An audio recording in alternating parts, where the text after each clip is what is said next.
सबको नमस्ते। आज हम लोग तुलसी जी के दिव्य गुणों के बारे में चर्चा करेंगे और साथ ही साथ इनके 8 नामों को भी आपसे परिचित कराएं, क्योंकि कार्तिक मास में तुलसी जी का पूजन, ध्यान और बंदन बहुत ही पवित्र और अच्छा माना जाता है।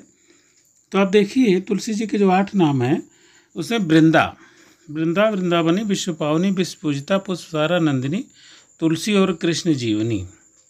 अब इनको हम 8 नामों का एक प्रकार से वर्णन करते हैं।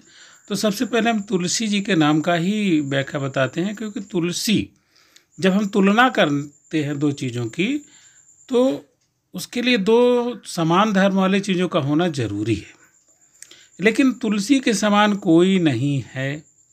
इसीलिए चूंकि इनकी तुलना करने में कोई भी समर्थ नहीं है और इनके जैसा, इनके गुणों युक्त इस धरती पर कोई वृक्ष नहीं है, इसलिए इनका नाम तुलसी पड़ गया। अब वृंदा क्यों पड़ा?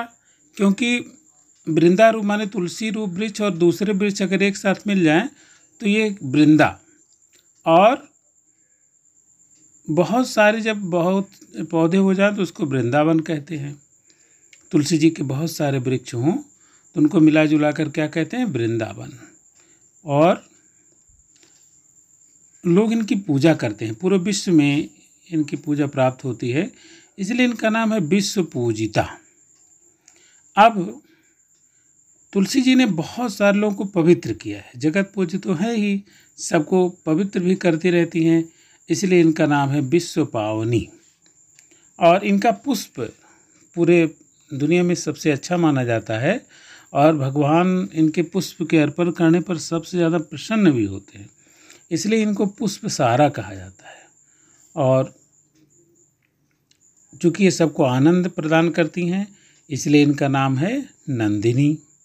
अपने भक्तों को ये बहुत ही अच्छे से रखती हैं, तो बहुत बड़ी बात है। और भगवान श्री कृष्ण के लिए परम प्रिय हैं, और उन परम प्रिय होने के नाते इनको कृष्ण जीवनी भी कहा जाता है न? तो ये इनके 8 नाम हैं।